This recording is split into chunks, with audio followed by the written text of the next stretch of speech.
Death Valley in the United States. It's one of the hottest and most hostile places on Earth. Here, our team of 5 scientists will face their ultimate test, a series of challenges all about space exploration.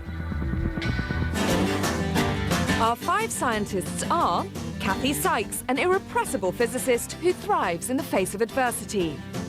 Ian Stewart's our first rough science geologist and an eternal optimist. Ellen Macaulay is an intrepid botanist from Missouri with a never-say-die attitude. Mike Bullivant's our creative chemist who makes magic with everyday items. Jonathan Hare is a physicist, inventor, artist, a true Renaissance man.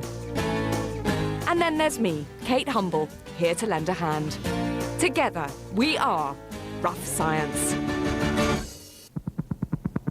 Mission Control is an abandoned silver mine on the edge of Death Valley. Here, the scientists have basic kit and simple tools. Ingenuity, they supply themselves. Now, you may remember a few weeks ago, if you cast your minds back, that Jonathan built us a rover to explore the area, and it was a great success, although it did only explore a quite limited area, about 20 metres, in fact.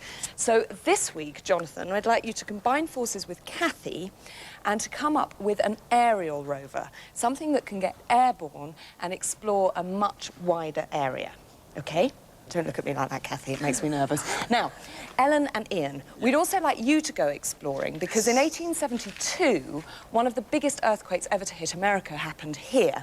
So what we'd like you to do is combine your geological and your botanical knowledge to find the centre of that earthquake and to work out what it measured on the Richter scale. Wow. Go you. Wow, I know. This is No, go both of you. Yeah, excellent.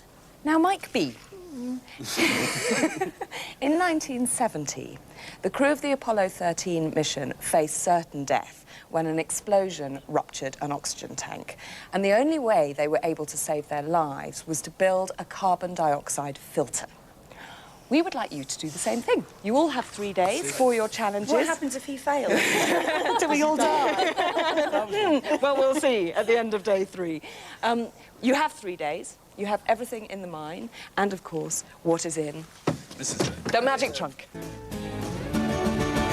So how do you go about finding the centre of an earthquake? Yeah, it's a problem, especially because it happened so long ago. The thing is, earthquakes happen on faults, and that's just cracks in the ground across which rocks on either side just move. Okay. So what we need to find is evidence of these faults, and they could be hundreds of kilometres long. The point is that faults are often straight lines. That's a good telltale one. And then also they often give things on the landscape like cliffs or little depressions, and we can follow those along the fault. Oftentimes you'll see the vegetation change on one side of the fault to the other. And like in this kind of area, you've got mostly desert, and then if you've got a wet line, that often can indicate that there's been a fault there. These clues are what scientists look for when they search for geological activity on other planets. But this kind of exploration is best done from the air. That's where Kathy and Jonathan's challenge comes in. And this is all about what, exactly?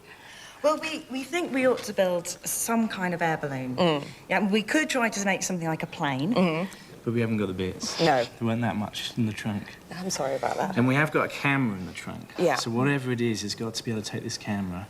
So the camera is going to be the thing that's airborne, sending back the pictures for us. That's it. And we can't really have a plane, whereas an air balloon just moves really gently in the wind, so we can get a bit of a scan of a whole area. Oh, OK, nice idea. And this is doing what? This is just a first kind of play with hot air. Right.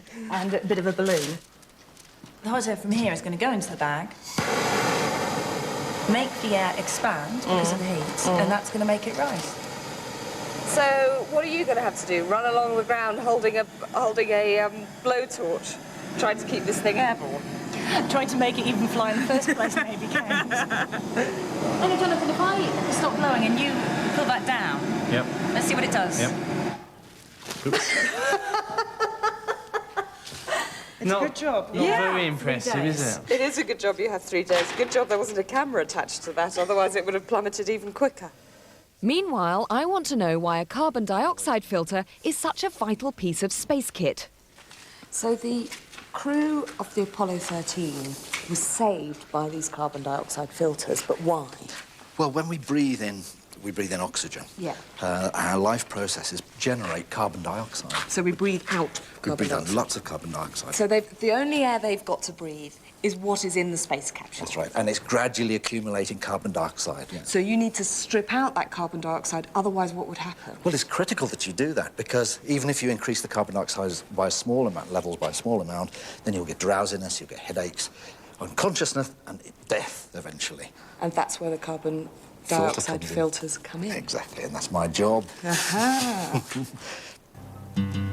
So have Kathy and Jonathan come up with a way to get a balloon airborne.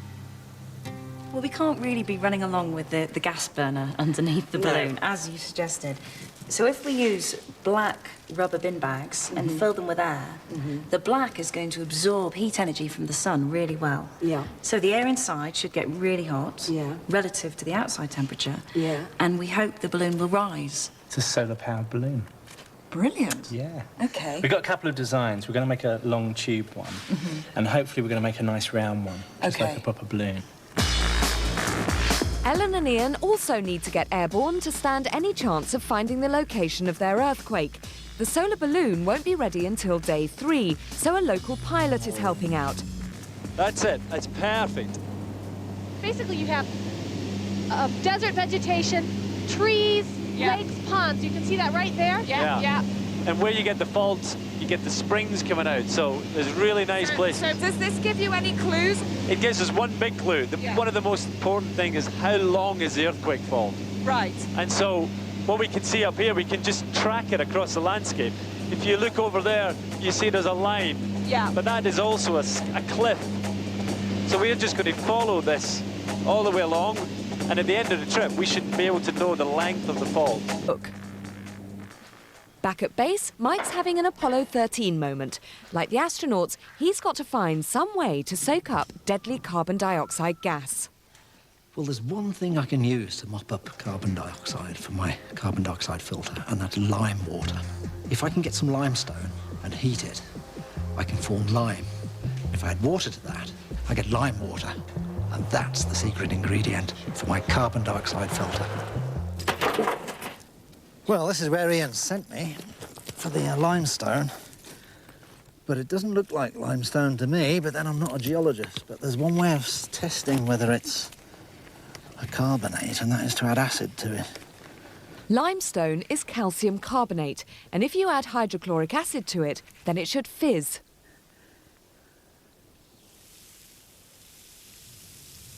Well, it's fizzing. It's fizzing, so the acid shows it's a carbonate.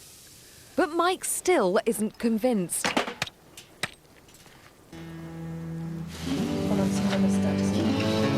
Back at the mine, Kathy and Jonathan are working on their 2 balloon designs. A long, thin one and a small, round one. We're making up a regular pentagon, so it's 5 sides. And if you put 5 pentagons together, join them all up, it makes a really simple little football.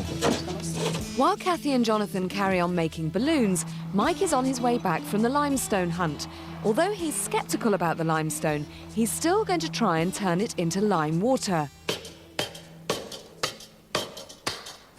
Well, I'm crushing this, what I think is limestone, up into very fine powder, the finer the better, which is blooming hard work. Mike's going to cook the limestone powder, converting it into lime.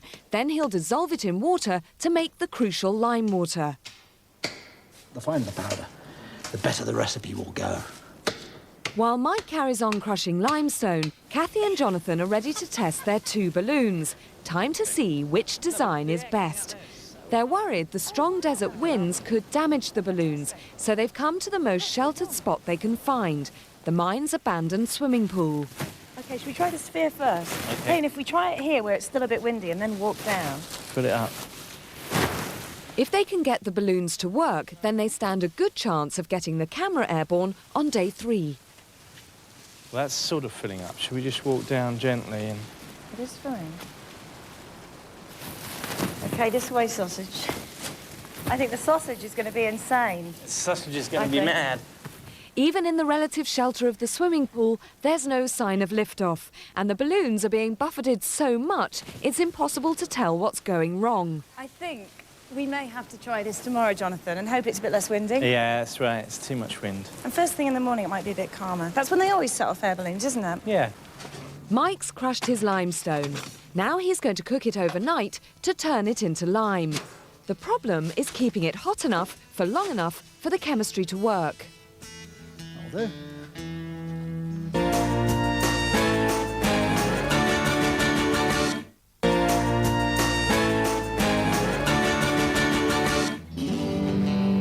Dawn, and our balloonists badly need a success. On day 3, they have to send a camera high above the desert. OK, well, it's much better today, isn't it? There's no wind at all. No wind at all.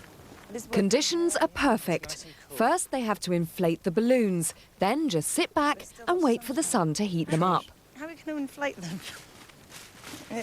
That's about as full, I think, as it's... How does it look from the inside? Yeah, it looks great. Yeah, it looks... Should we seal it off a bit Yeah. then? And...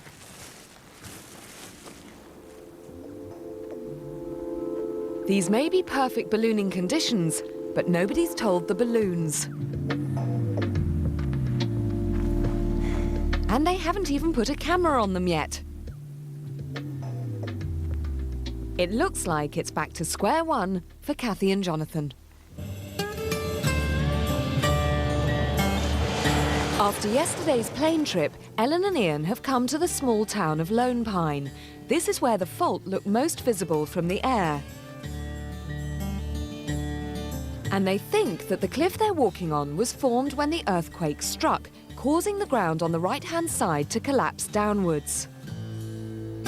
So, okay, so we've gotten the length of it. The length. So what we now need is the amount of movement in the earthquake. Okay. And that's why we come down here, because I think we need to start measuring the size of this thing. When an earthquake strikes, the ground moves both vertically and horizontally.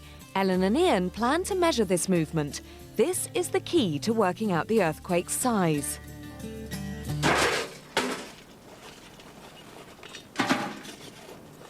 Back at base, Mike is keen to find out if the limestone he left cooking all night has turned into that crucial lime. All I'm doing is adding water to it. Now, what should happen? What should happen, if it's lime, it will crackle, it'll fizz, and the water that I'm adding will come off as steam because it generates so much heat. It's Okay. slaking lime is the process. Right. Right, so shall we just... Go for it and see what we've got. Oh, it's fizzing a bit, but it's not. It's not going mad, though, is it? Certainly not. Yeah, that was a bit of a damp squib, really, isn't it? Oh, dear. Maybe Mike was right to be sceptical about the limestone, but he hasn't got a plan B, so there's nothing for it but to keep cooking and hope that more heat will produce more lime before time runs out. What news from the balloon team? Well, we tried it out. Yeah. We tried both of them, Yeah? but we didn't get any lift. No. All right. So what are you doing with plywood? We're making up... Well, you remember the other one's made up of pentagons? Yes. And so we're making up much bigger ones, basically. So you're Bigger balloon. going for a bigger balloon? Yeah, it will make a big difference. We'll get more lift that way. And we've also found some thinner black plastic bags. And so that should make the whole thing much lighter, we hope. Yeah. While Mike's limestone is still cooking and cooking, he has time to invent a system to prove his filter works. His plan is to pass carbon dioxide gas through 2 sets of plastic bottles. The lower 2 will contain the lime water, his carbon dioxide filter. But for comparison, the top 2 green bottles will only contain normal water. All he needs is a way of proving that the lime water is soaking up carbon dioxide. Ooh, now it's getting steep. Yeah. Ellen and Ian are working out just how much the Earth moved during the 1872 earthquake. First, they need to measure the vertical movement, the height of this cliff. But the ground also moved horizontally, and spotting that takes a highly trained eye. Hey, Ian! It looks like you're in the middle of an old riverbank. Yeah. And this is the right bank of it. And it comes down, it meets the cliff here, which is from the earthquake. We get down here. The thing is, this right bank's not here. We're now in the middle of the channel, Hey, look, if we want to find the right bank, you see the cliff there? You follow it round, goes past the car, Yeah. and it ends up somewhere over there. Sometimes there's no substitute for years of fieldwork. What they've spotted is the bank of a small dried-up river that crosses the fault line. When the earthquake struck, it literally pushed the riverbank along the fault to a new position. Okay, so we need to measure the distance between here and over there. Do you want to do the business? Yep. Okay. Mike's come up with a typically ingenious way of testing his filter. He's using candles as a symbol of life because carbon dioxide is just as deadly for a flame as it is for humans. Mike hopes the filter will keep the bottom candle, which is protected by the lime water, alight longer than the top one. So if the filter is working, Yeah. we should see this candle go out before the bottom one, the filtered one. Very clever. Very clever. But will If it it's work? working. That was one small snag. Go on. I haven't got any lime yet for the lime water. I've been heating the limestone all day at the highest temperature I can get. Right. And I'll leave that on overnight and hope we can get some lime to make the lime water for the filters. Because if we don't have lime, Well, the candles will go out at exactly the same time. basically it's a total failure. Exactly. Hooray! Good. Get cooking, Mike.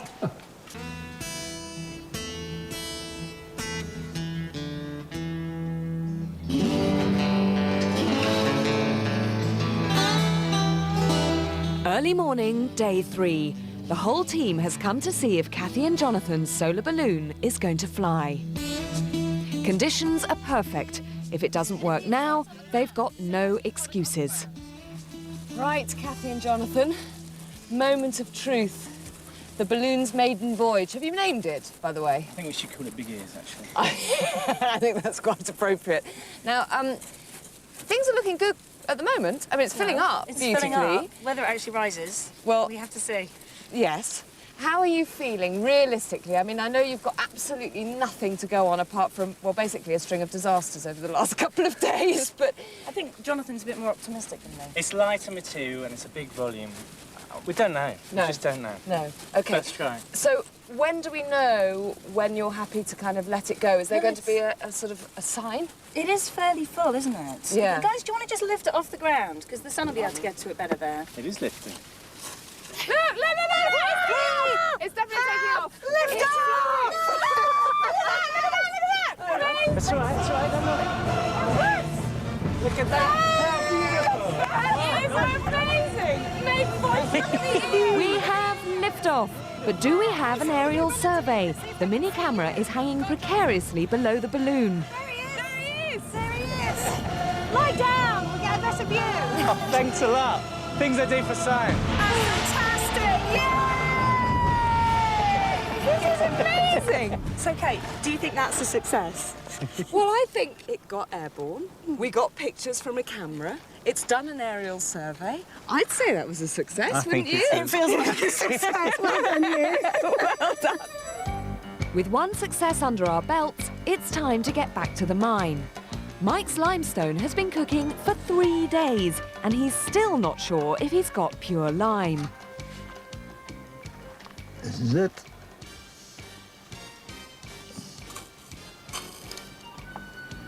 Well, it's spitting a bit.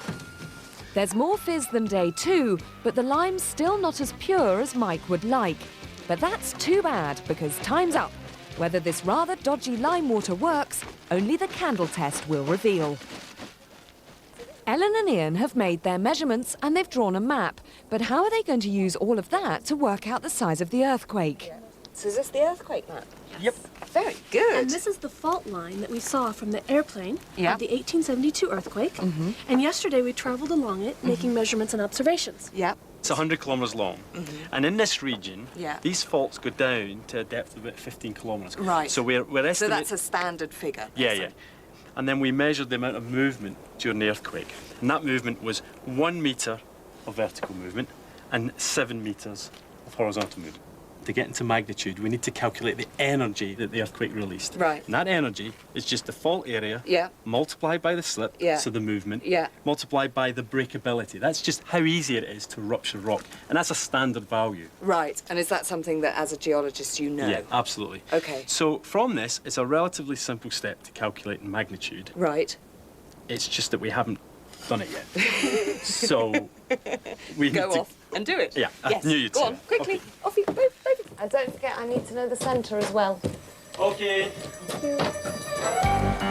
It's almost time for the final showdown. Can Mike keep a candle alive with his lime water? And have Ian and Ellen got their sums right? So, Ian and Ellen, tell me what you found out. Based on our observations and measurements, we think the centre of the earthquake was here near the town of Lone Pine. Okay. And we think that the magnitude of the 1872 earthquake was 7.6. Right. Well, I have the envelope. I may love these moments. One of the people that you call if you want to know anything at all about the earthquakes that happen in this area is Dr. David Burton Slemons, and he's a professor at the University of Nevada, Reno. And he says, dear rough scientists, we estimate the centre of the earthquake to be just south of Independence. Ooh, that's Independence just here. Okay. So you're maybe 10, 15 miles out. Pretty good. Pretty good. Pretty good. Thank you, Kathy. I'm amazed. But the magnitude, they estimate, was between 7.5 and 8 on the Richter scale. So pretty good going. Pretty good going.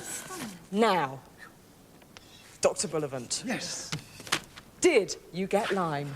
I did get lime, and it's dissolved in here. This is lime water. This is our carbon dioxide filter. Okay. Are we all happy? I'm happy, nervous, but... Kathy, you're going to be the beautiful assistant. Indeed. Okay. What would you like us to do, Mike? Stand well back, please. Fine. There's acid around. Now it's all down to Mike's candles. Has he made a successful carbon dioxide filter? If he has, then the top candle, which isn't protected by the filter, will go out first while the bottom one keeps burning. All we need now is some carbon dioxide, and Mike's taken care of that by adding some hydrochloric acid to the remaining limestone. Those bubbles coming through. The bubbles show the carbon dioxide is moving through the system. Lots of bubbles coming through. Oh, the candle Candle went out! The candle went out, it's still burning! It's still going. And it's going milky! You've done it! Mike, me, you've done it! That is amazing! No, we don't want to touch you, don't want to touch you. Fantastic. And that's all for this week, but join us for more Rough Science next time. Look at me!